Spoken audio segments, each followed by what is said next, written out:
What's going on, everybody? How y'all doing today? What's going on? Great to see you all. Let me situate this camera and stuff like that. Get this stuff in here. Get this just right. So, what's going on? My name is Lyndon Britt. For you all that are hopping on for the first time, just to introduce myself. Got a question for you. How can you lead people? Okay, how can you lead people? I want you to ask yourself the question, how can I lead? How can I lead? All right, so if you happen to be hopping on here and you're watching the recording, fast forward about 2 minutes. I'm going to be greeting a couple of people, and I want you to just have to sit there through me saying hello to a couple of folks. So for all the folks that are hopping on here, I appreciate you hopping on. What's going on, Miss Junie? It's great to see you. Good to see you again. Mr. Kenneth, what's going on? The Hat Man. My God, my God. So I got a great one for you all today, man. I actually was inspired. I go back to each and every last one of these letters. I mean, these lives and I rewatch them myself sometimes. My wife always said, why are you watching yourself? Why are you watching yourself? It's because there's a lesson to be learned even after you watch it. You don't create content one time and throw it to the side and never see it again. So a lot of these messages I actually come over. I was inspired of going over what I'm about to bring to y'all today. But so I hope it's providing some value. If you know, if you know that there's value in the posts that you've seen previously, you know I love to be able to inspire people and help them, give them advice mentally to be able to grow their business. As I've said before, becoming successful in business, in my opinion, is about 99% mental. It's that one thing, that one thought that tells you you're unable or you can't do something that stops you from taking that 1%. So, I love to speak to everybody from a mental aspect to get your mind in the right place to be able to know that you can accomplish things that you want. Great webinar last night. Hey, I appreciate it, man. Appreciate it. That's webinar number 2. For y'all that didn't get a chance to hop on, if you want the replay of last night's webinar, we focused on how to find your target market. Me and my guy, Andy. And feel free, we're going to bring you, it was some great content. But today we're going to be talking about how can I lead? How can I lead? I got about 30 more seconds. So once again, if you're hopping up, you can fast forward about 30 seconds from here. And we're about to start the content. And as I told you all before, I don't take anything out of context here. I don't take anything out of context. The way that I bring my messages, the way that I bring my Facebook Lives to get my point across, this is how I apply the Bible to my business. Okay, I just want you all to know that. So I'm not here for a lot of you all. You can take this as a biblical lesson to apply to your business as well, or not. But this is how I apply the Word of God to me growing my business or businesses for the things that we're doing. So it is now time to get this thing rocking. So today I want you to ask yourself the question: how can I lead? How can I lead? And the message I want to bring to you today actually came from what's going on, love of my life, Miss Bebe. It came from 1 Timothy chapter 3, verses 1 through 5. All right. And it's the focus on verses 1 through 5. All right. So I read this. Here is a trustworthy saying. Whoever aspires to be an overseer desires a noble task.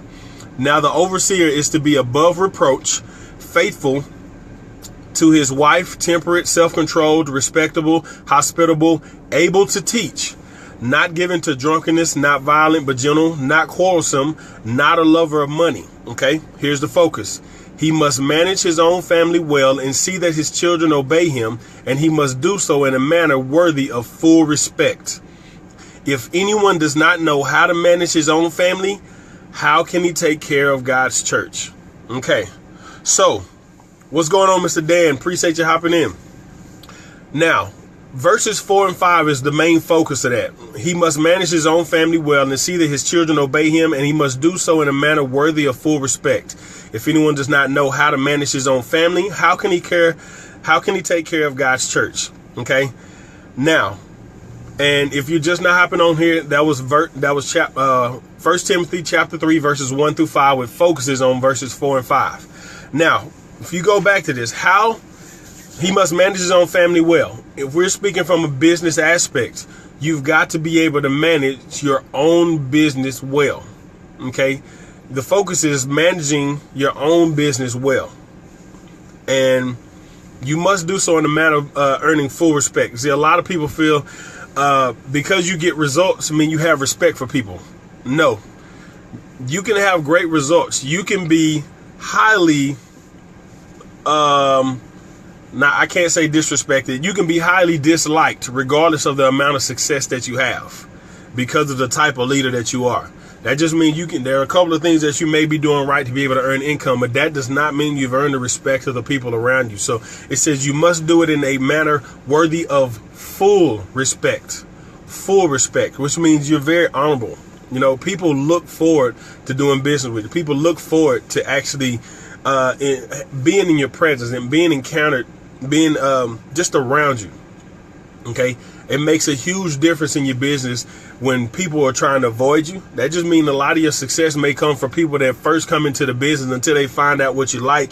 Then actually they get away from you after they find out what you really like, compared to the people that are flocking to you, people that are swarming to you because you earn their full respect. If anyone does not know how to manage his own family, how can he take care of God's church? That means if you don't know how to manage your own business, how can you tell someone and help someone grow their own business? How is it possible? How can you do that? Mr. Justin, happy birthday to you, man. Appreciate you hopping in here. I was actually about to send you a message right before I ended up going live, and I realized what time it was. So happy birthday to you, man. Today is Justin Springer's birthday, everybody. But how in the world can you grow a business? How can you help someone else grow their business if you don't know how to manage your own business? And I love giving examples and stuff like that. Got to earn respect by example. That's exactly right, Mr. Dan. If you have no order in organizing, how can you lead somebody and tell somebody how to organize something? If you're not good with scheduling, you're not good with following up, you're not good with certain different aspects of your business, how can you teach and tell somebody how to do this? Now, I'm not here to bash the person that doesn't know how to do this. This is where a lot of people will get the mentality, be like, oh, well, I don't know how to do all that stuff, so I can't lead nobody. Don't leave here without everything that I'm about to tell you, okay? Don't leave here without everything I'm about to tell you. So, if you don't know these things, understand, here's the one rule of thumb right here that you have to know. Understand that the role of the leader is not to do everything. So you ask the question, how can I lead? The role of the leader is not to do everything. What's going on, Miss Pam? Good to see you. It's not to do everything. Understand, leadership comes with certain different levels. And you see me looking down because I'm looking at my notes. I take notes on this stuff. What the role of the leader, responsibility of the leader is to find out the strengths of the people that you're working with. Okay, you find out the strengths of the people that you're working with.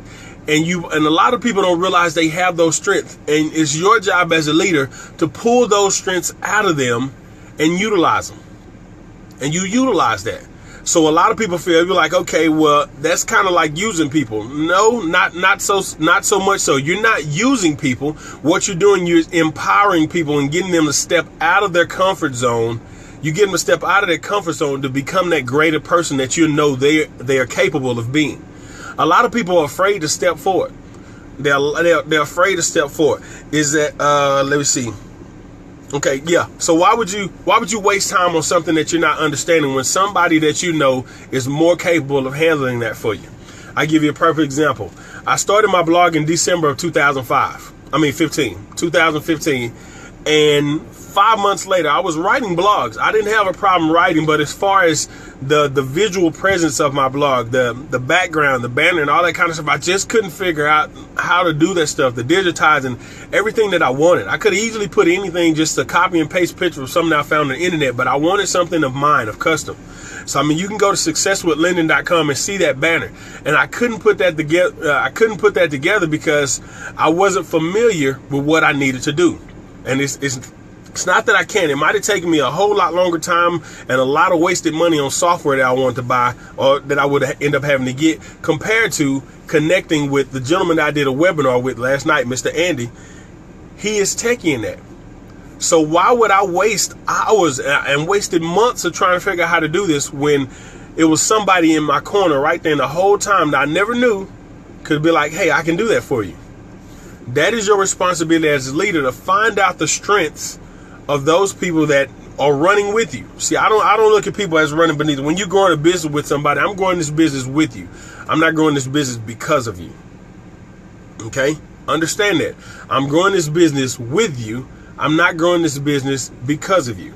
In other words, I'm not doing this to get your money. I'm doing this to show you how to get your own, to lead you how to get your own. So that's how you can lead people. You find the strengths that they have and you pull that out and you direct them in the direction of, look, it's time for you to step out of this comfort zone that you have, because there's so much more that you have access to. It's so much more that you can do, but you've got to step out. And guess what? I'm putting you in a position right now where you begin to utilize those strengths that you have.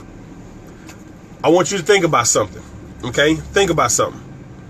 How many times have you run across a certain situation in your personal life, whether it be business or personal, either way, where you knew somebody trying to accomplish something and you told them, hey, I know somebody, or I can do that for you. I can do that for you. And they always like, nah, that's all right. I got it. I got it. Like, dude, I mean, I can take care of that for you. It's not a problem. Nah, that's all right. I got it. I got it.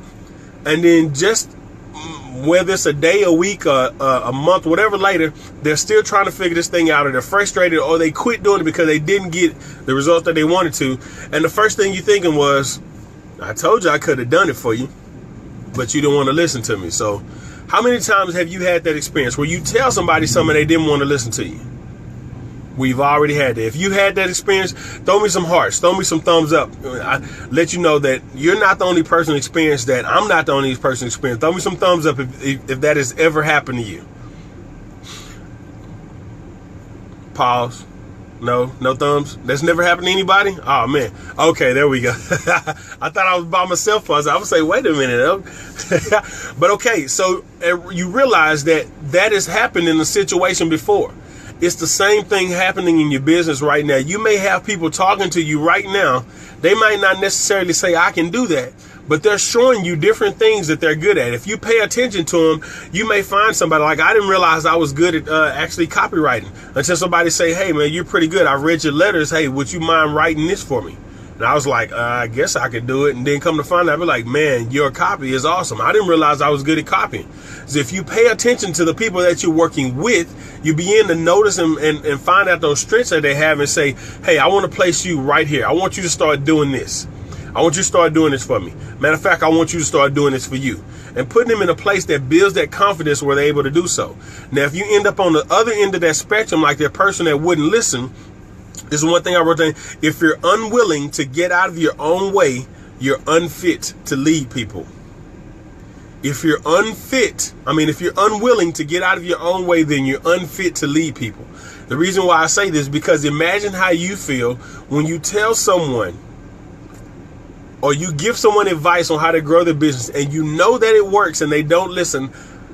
How frustrating that can be. That doesn't necessarily mean you get frustrated, but how frustrating that can be for you.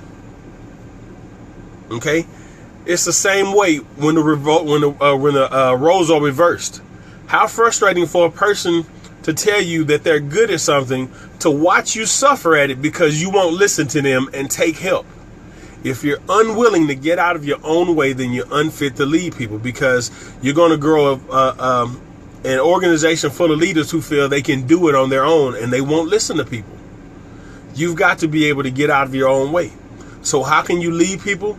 Utilize their strengths. Tell them to utilize their strengths. Pull it out of them.